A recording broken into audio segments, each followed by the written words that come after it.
ali ku mukutu gwa Uganda yencha Isaac 1K sakone Solomon Kawesa mwebale kutugobera mwebale kutulaba nze muzukulu wa Gabonga Moses wamala ne Isaac 1K musajja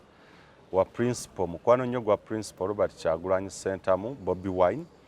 era namulabyeko ebusabala lwabadde lwa mukaaga nakulabyeyo ng'omukulu oli mukolako interview muli eyo muli mu kunyumirwa mu ndoza mwabaddeyo mu state kamze yebakiyo eba media center ya gundi tebera media center yeberanga omanyi nga wowulira ekigambo One Love Beach tubeera tukyali anti mutugamba state house eri magere kati ate busabala kibachi yeberanga awo by the way twali tulowooza nti we tuyinza noteeka airport ey'okubiri awo we wasaana okubeera airport ey'okubiri eya Uganda wamala kati nze wamala kankubuulire bannange era wangambye omuntu aliraana Bobi kankikuddire yetaaga kugenda n'emitwe n'agenda ne banne kati kankubuulire omuntu aliraana Bobi n'oliraana buliraanyi Bobi ng'obeera naye era ze neebuuziza lwaki nagenze n'omutwe omutini nti Bobi Wine nsulo y'amagezi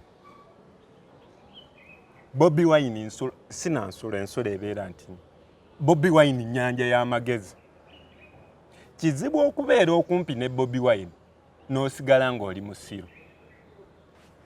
ate buli agenda owa Bobi Wine avaayo n'amagezi mbuliraayo ko omuntu omwe yagenda owa Bobi Wine n'avaayo nga musiru omu bw'ati kikazibwe Bashiri mbazira mugezi kati kankubuulire kazibwe Bashiri mbazira mugezi anti kyenkubugamba nti kazibwe Bashiri yali wa Bobi Wine oba nekera by the way kankubuulire kati kankubuulire abantu bano full figure ne lwaki oyingiza oyo mu mboozi soko wulire Ashbaga Kato ndibba kugamba ani omulala awo gw'omanyi eyadde eri nti ago gonna magezi nti otuuka owa Bobi Wine w'otamuggyako omanyi amagezi gabeera magezi bw'otamuggyako magezi gagenda kulya otamuggyako magezi gagenda kulya omuggyako amagezi agayamba abantu kati bangi abamuggyeko ag'okulya nti Bobi Wine yafuuka ag'okumulyamu olukwe soko wulire Bobi Wine yafuuka ndabirwamu nti sayidi eno olaba kiriyale sayidi eno n'olaba enzikiza kati kisinziira wa na sayidi kij'oyimiridde amaanyi g'oyogeza description z'oteekawo kati kankubuulire munnange era Eddi Mutu oyo asobola okubeera prime minister wa Uganda Eddi Mutwe asobola okubeera prime minister omanyi lwaki nti aliraanye ennyanja y'amagezi nti omuntu owa Bobi Wine no reasoninga nga ava mu nsi ensuubiza golowooza lwaki abantu batwitinga mbu twagala tumu meeting by the way sooka olindeko omukulu yatwitinze n'agamba I want to meet my golowooza lwaki ne muhoza no masanyalaze free phase what are your four phase what are your four phase oli four phase over 5 oli 5G iti Bobi Wine 5G 10 nze nkubuulire ekintu kino cause kankubuulire mugenda nga muli bannamawulire Bobi Wine y'omuntu yekka mu Uganda asobola okukola interview okumala olunaku lulamba nga naye buli omu ali satisfied mu Uganda yekka Bobi Wine ye muntu yekka asobola okuyita n'ayogera naawe n'ovaawo nga tomunyiigidde lwaki tampadde transport lwaki tansiibudde bannamawulire b'ennaku zino bye bali nekyo kyogedde nti tagaba transport ssebo kati akugabire waaki ng'akuwadde amagezi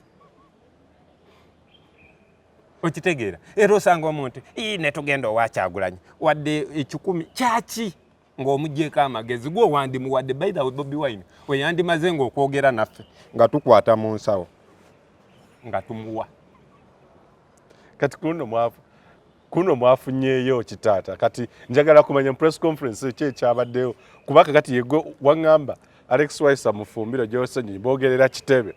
gwoyogerera buli wamu woli kati oli mwogezi wa NUP kozi gwaga oyogera Bobi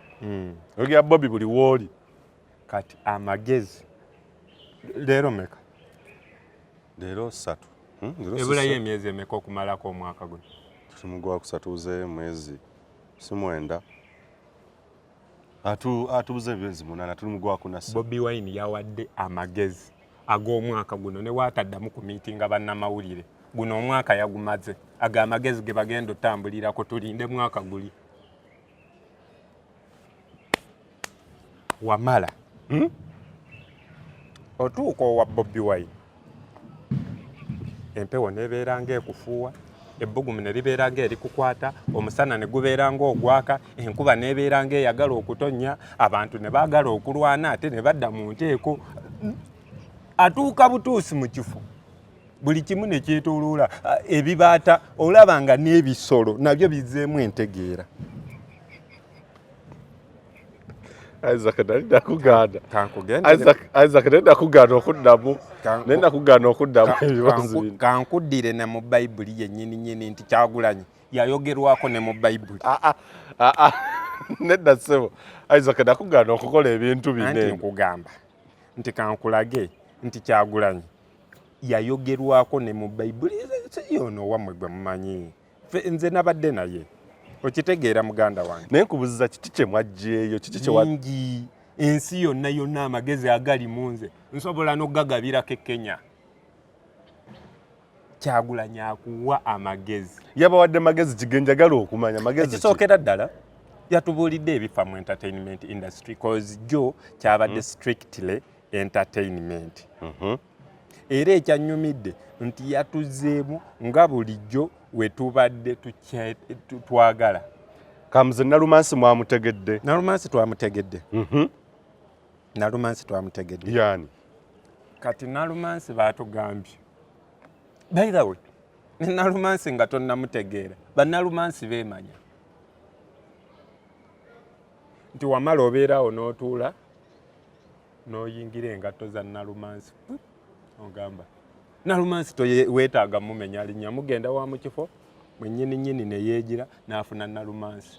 era bannalumansi twabajjeewaawo mulimu bannalumansi abali mu politics mulimu bannalumansi abali mu music industry mulimu ne bannalumansi abali ewaka waffe gwe mukika kyammwe muyina bannalumansi buli wamu wabawo Nalumansi kati naawe osobola okugamba kituufu kino kyenkoze kya Nalumansi so geega amagezi nti Bobi Wine takyakugamba nti kola kino nti mwennyini obeeraawo amagezi ag'amakusike Katonda ge yamuwa n'agakutaapingako bw'ati mwenna ababaddeyo ensi mwagimazza amagezi ge mulina omwaka guno kyawedde newe tutaddayo kuyiiya omwaka guno kyawedde tulinda guli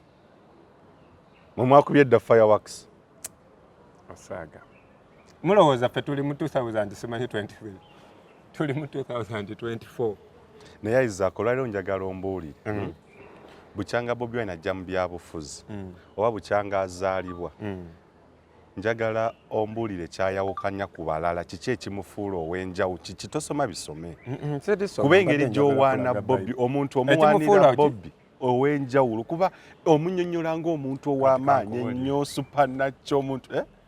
ekimwawukanyako nti ye mwennyini ne Bobi omanyi nga olumu teyeetegeera Bobi Wine naye teyeetegeera era ne next step ye olumu eddako kati kankubuulire era tovanga erimba ogula muntu akubuulire ebyama bya Bobi Wine kubanga naye tamanyi byama bye nti naye yeerabiraawo gati yange oba leero namutaddewa taliiwo muleke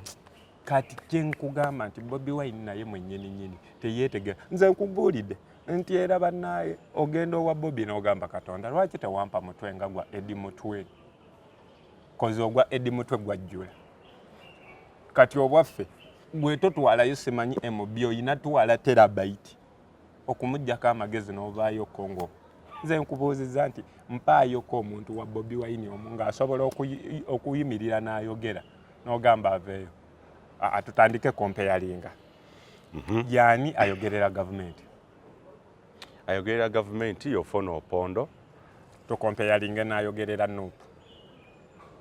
Joel Ssenyonyi Woba kugamba nti ndeeterayo omwogezi kwaba ababiri otwalani. ontadde mu kaseera akazibu. Mpa example. Bonna mbatwala boogezi balungi. Tetwagala bonna. Njagalako omu. Tuyina Joel Ssenyonyi. Engeri gye bali abalungi sirina gwe ŋŋendako lakuba oyagala omu sirina gwe nja kutwalako. Kale we nkugamba nti twala babiri naye kulembeza omu. Sajja gwe banne tosimatukika. Tuyinza ogamba kale bombi boogezi. Twala omu, twala bombi, kulembeza omu. Y'ani asooka oyimuka ku ntebe ayogere? Owaye Joel muvubuka munnange kayimuke. Eva ku bye buvubuka bunno ekyo lwakisedda. Y'ani ayogerera gavumenti owookubiri? Chris Balyomunsi. Wenkuleetera Waiswa Mufumbiro, Alex. Lawyer. Ayogerera gavumenti ayogerera gundi. Era bonna baboogezi kwa minisitoli gy'alimu yonna era yakoogera. Anti waliwo nti ono vice wono yakulembera. Nga we walaba nga nali manyi ofuna opondo nga yayogera nga waatabeerawo. Bantalinziza ye yali omwogezi. Bantalinziza we yafa waliwo we gwe bazaawo. Nja kujjuka Shabani Bantaliza so si Bantaliziza. Okay, naye yo media center. Okay, media center naye nga akulira tumutwala nga ayogera gavumenti naye okutwala ki Chris Balyomunsi ne Joyce owekitiibwa Joyce Nabosa Ssebuggwawo. Kati ayo yonna yonna gundi gitwale nti yemu. Kati kale katugambe Joyce Nabosa Ssebuggwawo mugatte kondooza ne Chris Balyomunsi oba bagatte lumu. Katubagatte lumu tibabeere babiri. Kwani ku Waiswa Mufu kozi Waiswa Mufumbiro obeera omuti obodde okumuwa omu. Ndikugamba vice kino kankiddemu kantunire ne mukabe Kiba vice ba Nuupu. Vice wa Nuupu okumuleeta okwogerera Nuupu olina okuleeta aba gavumenti Chris Balyomunsi ne Joyce n'ofunamu omuntu omu n'ofuna babiri ono n'oleeta omu. Kati tugatte bali ababiri n'omu yani gw'ogamba nti yitawo. Ndikulaga magezi g'otapinga mugondi ng'oliraanye Kyagulanyi. N'atera oli okugamba Nuupu ebikolwa byayo kitebiraga yadde. Ate nve lwaki nvaayo Nuupu ebikolwa byayo kitebiraga yadde ekyo kyoyogerako. Ebyo nabyo tugenda byogerako. Sooka onziremu ekibuuzo. Joyce Ssebuggwawo ne Chris Balyomunsi ababiri. Tubafunyemu omuntu omu asobola okompitinga bonna balungi ne Waiswa Mufumbiro otwalani bonna balungi nnyo. Wekugamba nti bombi batwale kubanga kati oli tumugasa ali omu bonna tubagase babiri ali omu. Wenkugamba babiri batwale otwala kani? Bonna mbatwala bonna bantu boogezi balungi. Wenkugamba nti ani asooka osituka yani asituka? Ekyaba Uganda ayagala asituke mangu waaye ayagala asituke. Aba Uganda yenche bakitegedde kati tudde kwane tudde kubikolwa lwaki tugenda kubikolwa tugenda biddako tugende mu parliament. Kala yani ayinza okukola nga ku side ya Nuupu yani asobola okukola nga speaker nga ye ali mu tuluba lya speaker yeropu yani ku side ya speaker yes ya Mathias Mpuga banji kale benzi ulira soko lindeko nti ali mu tuluba nga bona agamba nti ono nti ali mu alternative government naye akola ku byambalirira nga bona agamba nti oba nkyogere nti nga bona agamba amagezi gakususseko kati ge wajje kati ulira nti nyinza okugamba nga bona alaba nti bamuyita chief whip wa opposition ne chief whip wa government. Kati wetukibala nti ono chief whip wa government ono chief whip wa opposition tubalemu ko kulopo ani ayinza okukola nga speaker ekifo kike bamuweeno ku gundi tabeera lopo. Of course leader of opposition abawaama abeera nga speaker abeera mu tuluba lyerimu ne speaker si kyekyo etuluba lya speaker oba omuwanvuyiza nnyo obuyinza bwawukana ddala bakyali nedda ŋŋambi yani ku bitiibwa ebyo nga wona agamba nti ono mwogezi wa gavumenti ono mwogezi wa opposition. Tuyinza okugamba kale Lope ayinza kale okwenkana okujja ku gundi ku ddaala lya speaker. Okay, ya leader of opposition. Leader of opposition. Wenkugamba nti ndeetera leader of opposition. Ate era n'eno tujjukire ebaayo leader of government business in parliament. Ne wabeerayo ne leader of government in opposition. Anti era y'oli Lope kati alinga mu ngato za Lope ye leader of government business in parliament ye Robina Nabbanja. Kati Robina Nabbanja versus kale katugenderaawo Mpuuga. Robina Nabbanja ne Mpuuga wenkugamba ndeetera babiri. Robina Nabbanja mutwala nkwe reason zango zaga mpa Robina Nabbanja ali straightforward straightforward yes muwa kuki kuki no ye banno Robina Nabbanja akuterawo reliable. Robina Nabbanja reliable. Reasoning va mu bya reliable. Because buli omu asobola okubeera naawe oli reliable naye toliriza sebo. Uliriza campaign ensonga zange. Uliriza. Olaba parliament eno nkankuwa ensonga zange ongambe Robina Nabbanja ne Mathias Mpuuga ku bintu byokugamba nti buweereza nakola kutya ku delivery ngenda na Robina Nabbanja tukoleyo program wano anti je tuliko ino je tukola lwaki ovaayo yo anti kyenkugamba kiki lwaki ovaayo wenkuteerawo nti Lope ne Robina Nabbanja tubasindike ekatakwe amazima nze ngoogera Robina Nabbanja ali reliable nnyo era eggwanga lisobola okumwesigulirako okusinga Mpuuga. Yes, ebyo bigambo byange nga wamala era bwe bagamba nti ku mukolo leeta Robina Nabbanja ani asooka osituka leader of government business mu parliament kubanga ainako ebintu byakoze linda kanti yes era nzikiriza mmaleyo ainako ebintu byakoze nolaba nga yebitaddewo change ekyo ne bakola boycott ey'okufulumya abaana makomera ne wataba kikola kyonna kugamba kati ate gwe byolijjira va ku buyinza va okubeera kati gwe nkutegedde abatugamba bulijjo mutugamba nti obuyinza buli mu bantu people power ogase ebintu bibiri sibe guli people power sooka ompulire wamala ogase ebintu ebyo bibiri kale nonze Nabbanja for my own reasons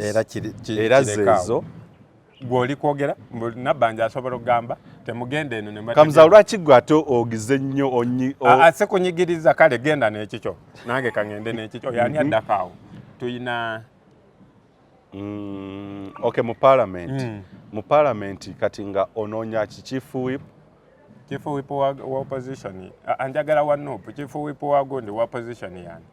sinambeshe ate oweeri yo wa government yani si ono Obuwa Hanson Obuwa yes yakuba ono bamujjako ne bamuzza wali yobuwa ye government chief whip ati sebo nambeshe tutume nambeshe n'Obuwa sebo genda wali eri Obuwa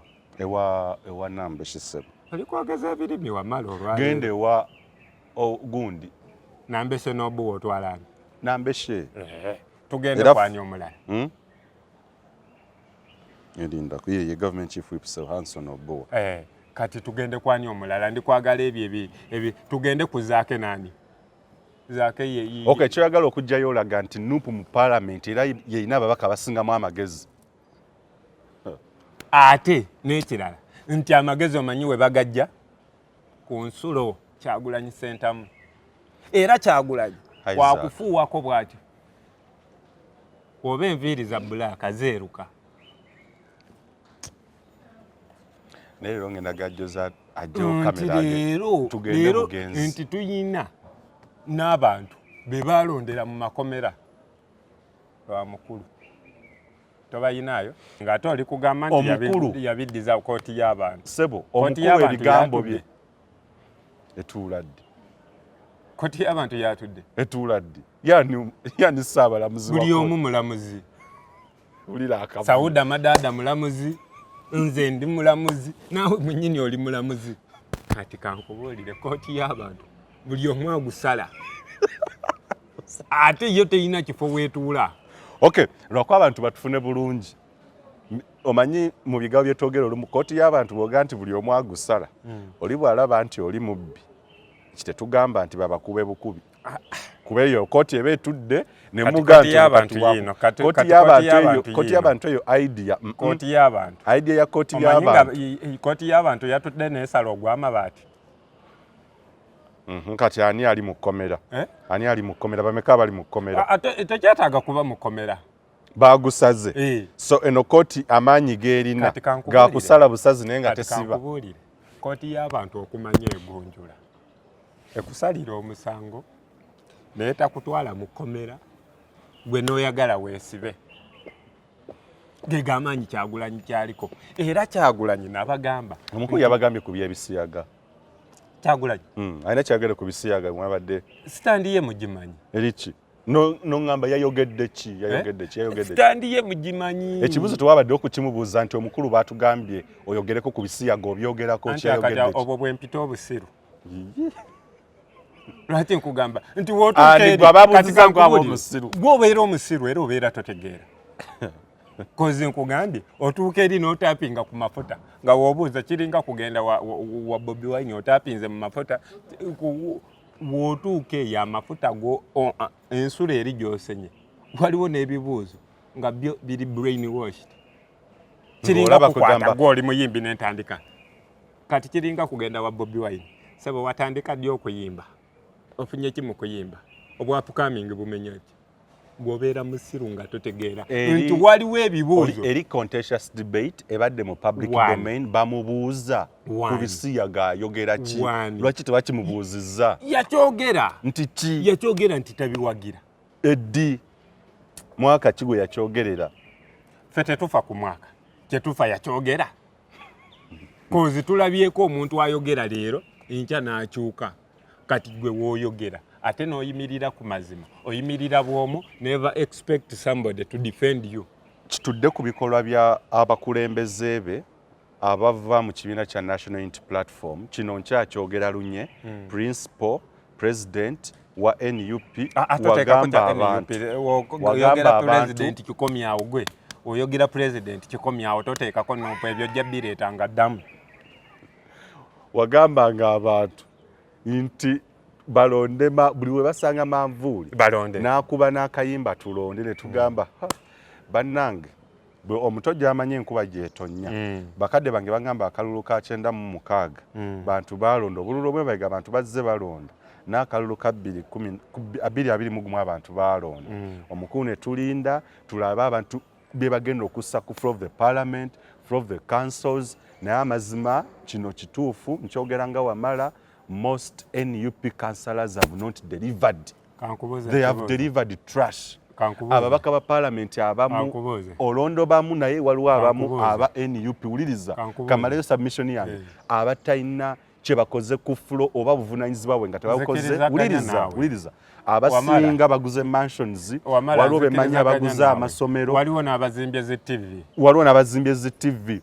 mu constituencies ezimu no of course simwagala nze sigamba muntu kuzimba guno obuvunanyizibwa bwabwe kujja ku floor of the parliament bwekuba kugamba nti bane right honorable speaker constituency yange abantu bafa amataba constituency yange abantu enguudo mbi that's what we expect to legislate to represent they have represented themselves baguze mansions baguze ebizimbe bakoze bati abamu ne parliament tebakyatula batula lumu bbiri awo nedda no manvuuli ababaka be bakwata enkuba dak bo bali mu kweggama nkuba wamala ekyo nzikirizaganya naawe naye wenjagala otegeere ti Bobi Wine mugezi nnyo ekyo twakitegedde dda anti ne kwekyo mugezi nnyo manyi nga Bobi Wine waliwo we yatuuka n'akugamba tolonda manvuuli londa ekisulumuzo yes manyi nga Bobi Wine waliwo we yatuuka n'akugamba tolonda soko lindeko n'atuuka n'akugamba tolonda kisulumuzo tolonda manvuuli londa baasi eno kuba omubaka ayume soko lirize anti njagala okikkirize mu baasi anti nkwekyo okulabira ku yes eyo ayume ye ayogera n'aga nti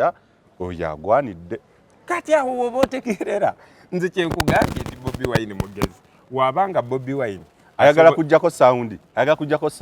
asisobola ayagala kujjako sound oyagala kujjako sound lwaki ebibuzo yange tobiddamu mbuuza ekibuuzo oyagala kujjako sound lwaki wenjogera ku gundi kagundi mbadde nkatuulidde nga ndaba kayinza okwogera obadde ogambye ki obadde mbadde nkugamba ku side ey'emu yatulaga nti obukulembeze tebuli best ku kibiina nzikanya naye awo mugezi nti bwe bamulaba nga baasi omuntu aliyo nga mulungi yes mulondo oyo kankikuddiremu Bobi Wine awo yatulaga nti si wa bibiina ku side emu Bobi Wine ye mukulembeze yekka omukulu omufunanyiriza okuyajjako sawundi we kwali Bobi Wine ye mukulembeze yekka mu East Africa mu nsi yonna East Africa mbadde muwadde Bobi Wine ye mukulembeze yekka mu nsi yonna eyagamba tyosobola okuwoowa FDC era waliwo aba FDC be yatugamba tuwe n'agamba osobola okuweerako aba DP waliwo be yagamba tuwe n'agamba n'ekibiina ekivuganya nti osobola okulonda Ayume owa NRM mbuliraayo komu nga waliwo neyatugamba nti newe kiba kidomola nga naye kisobola ozuukuka ne kiwanika omukono mutiikinge ojjawo omukulembeze bwati ababaka bayinza okuba badisappointinze naye Bobi Wine era abadde abagamba nga tomuwulirangako ng'anenya babaka be kati Bobi Wine omanyi kati kankonyumizeeko mu bino bya munda naye kambikuwe Bobi Wine yanyize ababaka b'e Busoga ekyo kiba kirungi bw'aba taking action yanyize ababaka b'e Busoga bakubire kubira abo bagenero bijirwa ekyo nkimanyi kyo I know ekyo nkimanyi naye mumanyi nga era singa Bobi Wine yali mu ntebe singa waliwo n'ababaka ba Nuupu abali mu kkomera singa yali mu ntebe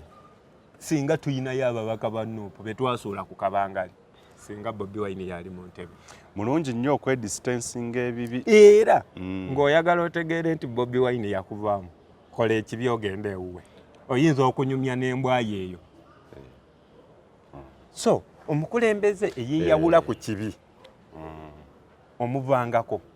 nti wobeera mu kibi akugamba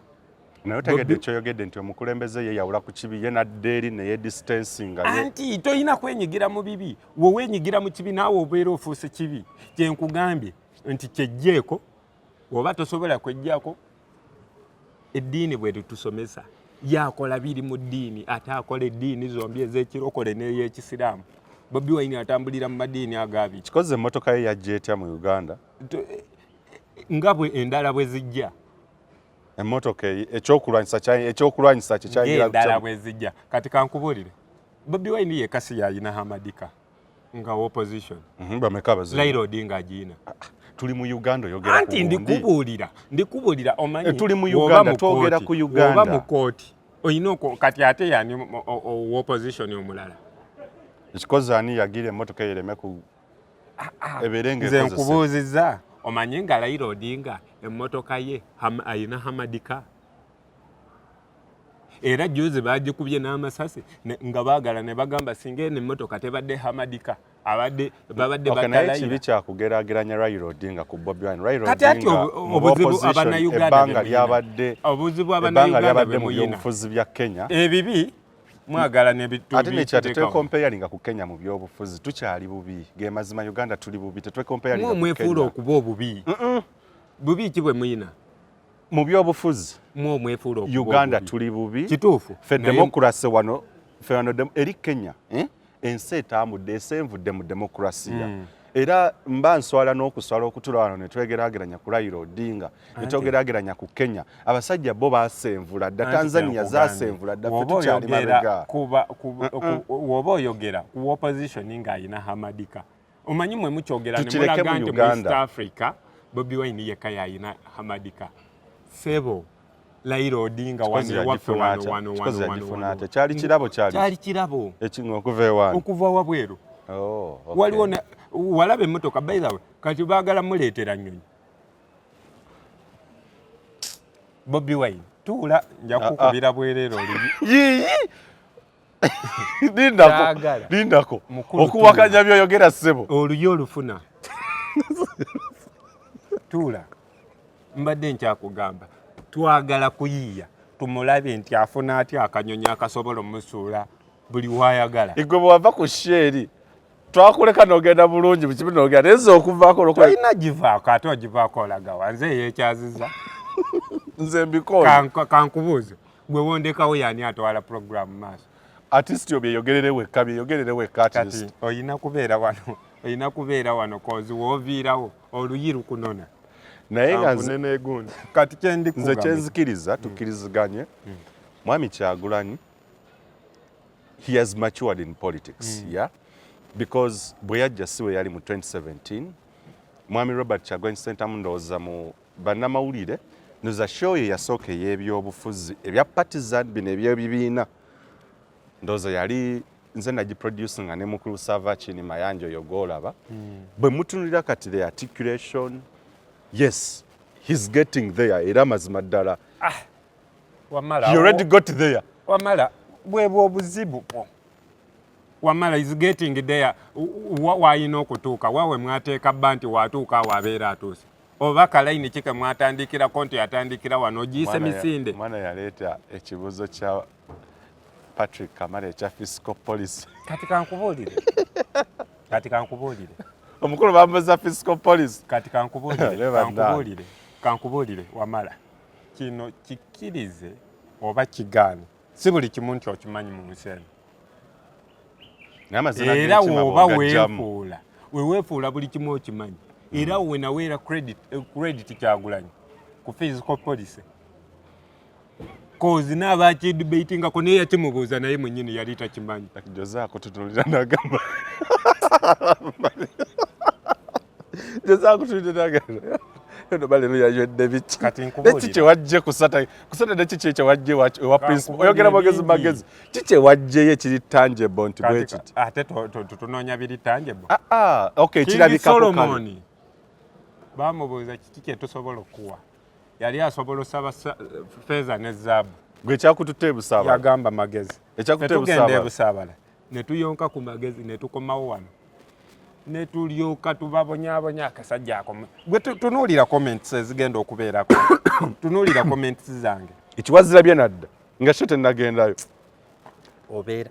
Kyagulanyi woobeera naye akugula akawuubi akali ku maaso n'otandika okulaba in future omanyi nga bulinde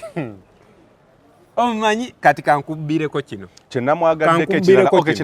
kankubbireko kino nga toŋŋamba njagala kubuulira byange kankubuulire kino kyenamwagaddeko wajjayo bannakyemalira era weebuli tulina obbeera nabo kati kankubuulire kino Bobi Wine twalabye mu future manye nga nze ndi mu PPU Presidential Police Unity ate muganda nga tusingize Jona akola ki Jona yebo betugenda okuliranga nabo Jona kati kankubalira abantu Kasiri Ashirafu Sauda mwamuwadde ki Sauda bigwa tebiraze Minister with portfolio kubanga buli omu agendawo as minister with what portfolio bakiyita batya portfolio Shendo lwaki tekoma wano tesobola endala bulijjo ng'ozimalira wate tesobola leero njogedde kazibe Bashiri tonagimala tesobola ate kati ndi kwogera ku Kyagulanyi ng'eggwa olwo kyo ekonomi mugenda gizza mutya mu engulu ku bye mwayogedde mugenda kukola mutya kati kankubuulire ekonomi Kyagulanyi okulinnya bulinnya ku ntebe ekonomi ebeereze mbuuza lwaki mbuuza Kyagulanyi n'atuula butuuzi ne tugamba nti ali mu State House economy kitwekaabira economy ebeereze kati kankubuulire Matya Kasaija kati kansooke nkubuulire kankubalire kino lowooza mu State House mulimu emirimu emeka ekitini nnyo kanfunye n'essaati gwe balangamu mingi eriyo n'obukiiko obuweerezaayo eriyo State House kale olowooza eriyo abakozi bameka mu State House amweno gye mmanyi n'omuwendo tetugutegeera sijja kulimba gezaako bugeza saga kugera kyesimanyi kyesinjagala okubeera sure teebereza nti kale mu mawulire siteebereza kale katugambe State House eno eriyo ya President Museveni I'm not so sure about the number kankubuulire kino kwa buli kaseera recruiting buli kaseera ayingiza kati kankubuulire kino ka estimating ekitini nnyo waliyo abakozi 10 okay kitegeeza ti Bobi Wine walinnya entebe abakozi 10 bagenda fuluma obu10 luyingire ate buli omu ayingira na age group ye nti waliwo age group ey'olukumi egenda ofuluma State House. Ne sound wamugjeeko dda Nti Bobi Wine okuyingira bulungi State House eri weba ebaddeyo emirimu 100 gigenda fuluma 10 giyingire ate n'abalala bagenda kufuluma badduka nti waliwo agenda otegeera nti Bobi Wine ayingidde ne sente azireke mu njwazi adduke kati omanyi nga gavumenti eno waliwo abantu nga tebakyatereka sente mu banka ziri mu mayumba okimanyi tokimanyi okimanyi nti waliwo abayina amataka nga tegaliiko accountability nga n'ebizimbe kwebiri okimanyi oba tokimanyi omanyi nti waliyo amataka nga galiwo lw'abapoliisi abeetooloddeawo nga Kyagulanyi oluyingira bwe pa airport y'Entebbe egenda okukola kati ebyo bye balese bye tugenda okutunda economy tugisitule Uganda empya weetandikira mwe mulowooza Uganda empya tuogera ki tugoba gabbi tuleete emirembe ogenda wulira omwana ng'atambula omanyi watambulirako nga mmotoka ogisanga awo nga mmotoka kati saawa zino okugula emmotoka ogijja gy'ogijja nga ya milioni 3 neetuuka wano nga ya milioni 17 ng'omusolo gw'osasudde gugula emmotoka endala 5 kyova olaba abavubuka tetuvuga ku mmotoka tutambudde ebigere naye tugenda ovuga emmotoka just imagine nga Solomon ye first son mazima nakuwadde nyongedde okunakuwala edi mutwe omanyi president ng'agenda bayita ku press conference asooka abakubemu kawa kapera just imagine akaseera ako olunaku olwo ekireeto ekyo nga buli butu kirungi nga ne Katonda kisoboka kirooto byo muli mu birooto byennyini byo mukyaloota anti wotaloota obeera toli mulamu mwate muloota mwebase n'okutambula ne muzuuka ne mutambula sleep walking waliwo aloota ng'atambula mwina mu sleep walking anti waliwo atambula nga bw'onyumiza ku economy mugenda ogikola nakuwadde ne mpulira nga amaziga gampitamu bw'oba muli mu kulowooza kuvuga mmotoka mwe mmotoka ogisange wali ovuga ebintu ebyabano mu bitunde nkugambye kiikino nkugambye nti omanyi nga waliyo abantu teri kyabaddeyo wulira ati oba gwa reporting obubi nze nkubuulidde omanyi nga waliwo so twanalizinga kino bulungi kubuuziza nti omanyi nga waliwo sente kiki ekireeta sente okubeera mu circulation number 1 okuprintinga sente nekyokubiri abantu okuziteekamu nti obutatereka ntereke kati waliwo abantu katugeze ekyokuzissa mu kimu maka nga teziri mu banka oba tezikozesebwa ekyo nakyo kireeta sente obutabeera mu circulation. Kati wemba nkugambye nti abantu bali muno mu Uganda nga balina sente nga woosanga kisenge kiramba kya sente ng'era akeera yakozijira nga teziri mu circulation kubanga ekireeta economy okutambula nkinze kuleeta olukumi gwe nendukuwa n'olugjawo n'olutwala mu banka ate neerukomyawo ewange ne lutambula naye waliwo obuwumbi n'obuwumbi nga buli awo gaye akwatangako butini n'agula ettaka ne wabeerawo ne bano nga ye olubba ssente tazikozesiza wano obuli bw'enguzi mugenda bukola mutya anti bwebyo nti ndikugamba nti kati gwe otubuulira ogenze ku gundi oze ku bwa MP oyina VTs oliva ku bwa MP oyina ttaka City Hall namba naye nga sente z'ofuna omwezi ofuna milioni 3 milioni 3 olina ettaka lya City Hall lowooza ligula sente meka aliri mbuwumbi of course mu buwumbi kati woba ofuna milioni kaŋŋambe 10 because this is a prime land kankubuuze woba ofuna milioni 10 kikutwalira emyaka emeka okugula ettaka lya kawumbi